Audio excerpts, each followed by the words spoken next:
TNN T V کی بین الاقوامی خبروں کے ساتھ میں ہوں بشرا خان۔ ہاؤسنگ، انفراسٹرکچر اور کمیونٹیز کے وزیر شان فریزر نے کابینہ کے اجلاس کے موقع پر ایک انٹرویو میں کہا کہ ہم نے یقینی طور پر ایک بحرانی صورتحال کا سامنا کیا ہے، خاص طور پر ان خاندانوں کے لیے جو شدید ہاؤسنگ چیلنجز کے ساتھ رہ رہے ہیں۔ مزید جانیں گے اس رپورٹ میں۔ ہاؤسنگ، انفراسٹرکچر اور کمیونٹیز کے وزیر شان فریزر نے کابینہ کے اجلاس کے موقع پر ایک انٹرویو میں کہا کہ ہم نے یقینی طور پر ایک بحرانی صورتحال کا سامنا کیا ہے، خاص طور پر ان خاندانوں کے لیے جو شدید ہاؤسنگ چیلنجز کے ساتھ رہ رہے ہیں۔ قومی بحران آپ پر کس طرح اثر انداز ہوتا ہے، اس کی صحیح نوعیت زندگی کے مختلف حالات میں مختلف لوگوں کے درمیان بہت مختلف ہوتی ہے، لیکن میں نہیں سمجھتا کہ اس سے میری حیثیت میں کسی ایسے شخص کے لیے کوئی فائدہ ہوگا جو ان چیلنجز کو حل کرنے میں قائدانہ کردار ادا کرنا چاہتا ہو تاکہ اس کی وسعت کو نظر انداز کیا جا سکے۔ ایک حالیہ رپورٹ کے مصنفین، جس میں وفاقی حکومت کو کینیڈا کی ہاؤسنگ مارکیٹ میں سستی بحال کرنے کا ایک طریقہ پیش کیا گیا ہے، کا کہنا ہے کہ وہ پرامید ہیں کہ شارلٹ ٹاؤن PEI میں وزیر اعظم جسٹن ٹروڈو اور ان کی کابینہ سے خطاب کے بعد ان کی سفارشات جلد ہی لبرل پالیسی بن سکتی ہیں۔ Canadian alliance to end homelessness کے صدر اور CEO ٹم ریکٹر نے کہا کہ سستی رہائش کی تلاش کے بارے میں کینیڈینوں کو پریشانی کو دور کرنا جب پالیسی کی بات آتی ہے تو گارڈین گراہ کا تھوڑا سا حصہ ہے۔ انہوں نے صحافیوں کو بتایا کہ میرے خیال میں ہم اس قابل تھے کہ اسے کسی بھی طرح آگے کی راہ میں لا سکیں، لیکن اس سے پہلے میرے خیال میں حکومتیں جانتی تھیں کہ انہیں کچھ کرنے کی ضرورت ہے، لیکن وہ واقعی اس بارے میں غیر یقینی تھیں کہ کیا کرنا ہے، ان کا کردار کیا ہے۔ ریکٹر نے ایک حالیہ رپورٹ کا مسودہ تیار کرنے میں مدد کی کہ وفاقی حکومت ہاؤسنگ مارکیٹوں میں یونٹس کی کمی کو کیسے پورا کر سکتی ہے۔ کینیڈا کے رینٹل ہاؤسنگ بحران کو ختم کرنے کے لیے ایک ملٹی سیکٹر اپروچ کے عنوان سے رپورٹ ہاؤسنگ ماہرین، وکالت اور صنعت کے نمائندوں کے اتحاد نے لکھی تھی۔ مصنفین کا کہنا ہے کہ وہ یہ ظاہر نہیں کر سکتے کہ بند دروازوں کے پیچھے کیا کہا گیا تھا، لیکن تجویز کیا کہ کابینہ ان کے خیالات کو قبول کرتی ہے۔ ہم یہاں اس وقت تک ہوں گے جب تک کہ وہ اس معاملے کو سنجیدگی سے نہیں لے رہے ہوں گے، لیکن یہ کارکنوں اور گروپ میں شامل دیگر افراد پر بھی لازم ہوگا کہ وہ حکومت کو جواب دہ رکھیں۔ رپورٹ کی اہم سفارشات میں سے ایک وفاقی حکومت سے قائدانہ کردار ادا کرنے اور صوبوں، علاقوں اور میونسپلٹیوں کے ساتھ ہم آہنگی پیدا کرنے کا مطالبہ کرتی ہے تاکہ اس بات کو یقینی بنایا جا سکے کہ مزید رینٹل یونٹس بنائے جائیں۔ کینیڈا کے صوبے کولمبیا میں جنگل کی آگ نے اسٹرکچر کو تباہ کر دیا ہے اور 27,000 سے زائد لوگوں کو ان کے گھروں سے نکلنے پر مجبور کر دیا ہے۔ مزید احوال اس رپورٹ میں۔ کینیڈا کے صوبے کولمبیا میں جنگل کی آگ نے اسٹرکچر کو تباہ کر دیا ہے اور 27,000 سے زیادہ لوگوں کو ان کے گھروں سے نکلنے پر مجبور کر دیا ہے۔ صوبہ بدستور ہنگامی حالت میں ہے کیونکہ عملہ 375 سے زائد فال جنگل کی آگ سے لڑ رہا ہے۔ سینٹرل اوکناگن ایمرجنسی آپریشن سینٹر کا کہنا ہے کہ وہ شام کے بقیہ حصے میں میک ڈاگل کریک جنگل کی آگ سے کسی بھی موجودہ انخلا کے احکامات کو منسوخ کرنے کی توقع نہیں کر رہا ہے۔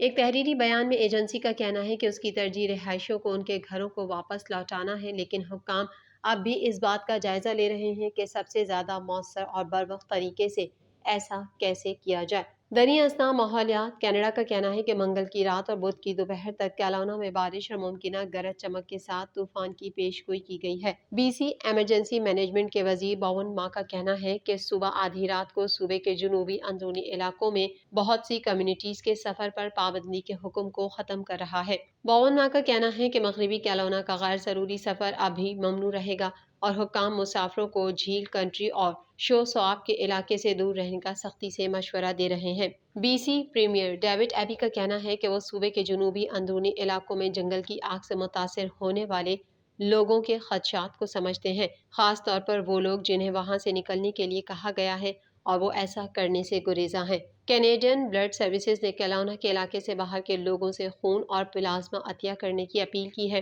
تنظیم کا کہنا ہے کہ 200 سے زیادہ عطیہ کی تقرریوں کو منسوخ کر دیا گیا ہے، جبکہ کمیونٹی جنگل کی آگ سے دوچار ہے۔ کینیڈین وزیر اعظم جسٹن ٹروڈو نے کینیڈینوں کا شکریہ ادا کیا کہ وہ اپنے خاندان کی رازداری کا احترام کرتے ہیں جب وہ اور ان کی اہلیہ صوفی گریگور ٹروڈو نے اس ماہ کے شروع میں علیحدگی کا اعلان کیا۔ مزید احوال اس رپورٹ میں۔ کینیڈین وزیر اعظم جسٹن ٹروڈو نے کینیڈینوں کا شکریہ ادا کیا کہ وہ اپنے خاندان کی رازداری کا احترام کرتے ہیں جب وہ اور ان کی اہلیہ صوفی گریگر ٹروڈو نے اس ماہ کے شروع میں علیحدگی کا اعلان کیا۔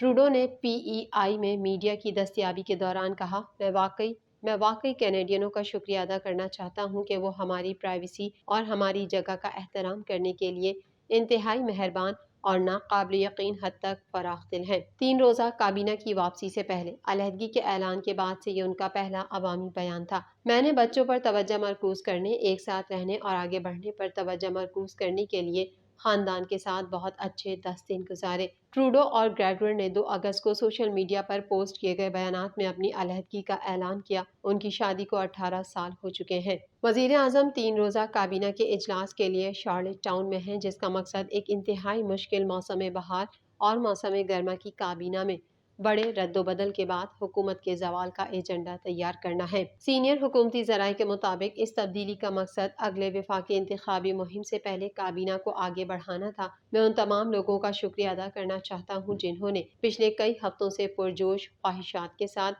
ذاتی پیغامات کے ساتھ، ذاتی کہانیوں کے ساتھ رابطہ کیا ہے جو صرف شاندار اور مثبت رہی ہیں۔ سمندری طوفان ہیرلڈ امریکی ریاست ٹیکساس کے جنوبی ساحلوں سے ٹکرا گیا۔ جنوبی علاقوں میں رہنے والے 13 لاکھ افراد کے لیے سمندری طوفان کی وارننگ جاری کر دی گئی۔ مزید تفصیلات اس رپورٹ میں۔ سمندری طوفان ہیرلڈ امریکی ریاست ٹیکساس کے جنوبی ساحلوں سے ٹکرا گیا۔ غیر ملکی میڈیا کے مطابق ٹیکساس کے جنوبی ساحلی علاقوں میں بارش کا سلسلہ جاری ہے۔ متاثرہ علاقوں میں 7,500 صارفین بجلی سے محروم ہیں۔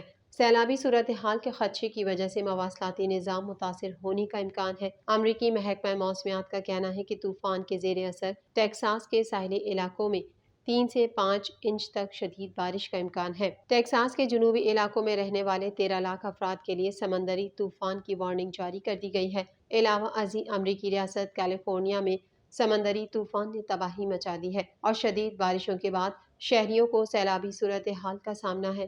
مختلف علاقوں میں سیلابی پانی میں گاڑیاں پھنس گئیں، جس کے بعد امدادی کارروائیاں جاری ہیں۔ دوسری جانب چلی میں ہونے والی شدید بارشوں نے تباہی مچا دی، کئی علاقے پانی میں ڈوب گئے۔ مختلف واقعات میں 2 افراد ہلاک ہو گئے۔ چلی کے دارالحکومت سینٹیاگو کے جنوبی علاقوں میں شدید بارشوں کا سلسلہ جاری ہے، جس کی وجہ سے مختلف شہر سیلاب آنے کے بعد زیر آب آ گئے ہیں، جبکہ پہاڑی علاقوں میں لینڈ سلائیڈنگ کی اطلاعات بھی سامنے آئی ہیں۔ حالیہ بارشوں سے ہزاروں شہری بے گھر ہو گئے اور سینکڑوں افراد نقل مکانی پر مجبور ہیں۔ زیر آب آنے کی وجہ سے کئی علاقوں کا زمینی رابطہ بھی منقطع ہو گیا۔ چلی کے صدر نے صورتحال کے پیش نظر اسٹیٹ آف ایمرجنسی نافذ کر دی ہے۔ چلی کے محکمہ موسمیات کا کہنا ہے کہ آئندہ دنوں میں مزید تباہ کن بارشوں کا سلسلہ شروع ہونے والا ہے، جس کی وجہ سے شہریوں کو محتاط رہنے کی تلقین کی جاتی ہے۔ یونان کے جنگلات میں لگی آگ پر 5ویں روز بھی قابو پایا نہ جا سکا۔ گزشتہ روز یونان کے جنگل سے غیر قانونی طور پر ترکیہ میں داخل ہونے کی کوشش کے دوران آتش زدگی میں بری طرح جل کر ہلاک ہونے والے 18 تارکین وطن کی لاشیں ملی تھیں، جبکہ آج مزید 3 جھلس کر ہلاک ہو گئے۔ آتش زدگی میں ہلاک ہونے والوں کی تعداد 21 ہو گئی۔ غیر ملکی خبر رساں ادارے کے مطابق جنگلات میں لگنے والی آگ پر مقامی ریسکیو ٹیموں کی جانب سے قابو پانے کی کوششیں جاری ہیں۔ آگ نے اپنے راستے میں آنے والی ہر چیز کو راکھ میں بدل دیا ہے۔ یونان کے محکمہ صحت کا کہنا ہے کہ آتش زدگی میں جھلس کر لقمہ اجل بننے والے 18 افراد کی لاشیں برآمد کر لی گئیں۔ مرنے والے افراد مہاجرین تھے جو حال ہی میں ترکیہ سے یونان میں داخل ہوئے تھے۔ وائٹ ہاؤس کے قومی سلامتی کے مشیر جیک سلیوان نے میڈیا سے گفتگو میں کہا کہ سعودی عرب اور اسرائیل کے تعلقات میں پیش رفت امریکہ کے مفاد میں ہے۔ دونوں ممالک کے درمیان امن بڑی بات ہے۔ مزید تفصیلات اس رپورٹ میں۔ امریکہ نے کہا ہے کہ سعودی عرب اور اسرائیل کے درمیان امن بڑی بات ہے۔ وائٹ ہاؤس کے قومی سلامتی کے مشیر جیک سلیوان نے میڈیا سے گفتگو میں کہا کہ سعودی عرب اور اسرائیل کے تعلقات میں پیش رفت امریکہ کے مفاد میں ہے۔ دونوں ممالک کے درمیان امن بڑی بات ہے۔ امریکی مشیر نے مزید کہا کہ سویلین جوہری افزودگی یا سعودی اسرائیل تعلقات کے حوالے سے فوری طور پر کسی اعلان کی توقع نہیں۔ اس سلسلے میں ابھی بہت کام کرنا باقی ہے۔ دونوں ممالک کے درمیان معمول کے تعلقات کے لیے سعودی عرب اور اسرائیل سے قریبی مشاورت کے ساتھ کام جاری رکھیں گے۔ ہم مشرق وسطیٰ کو مربوط دیکھنے کے خواہش مند ہیں۔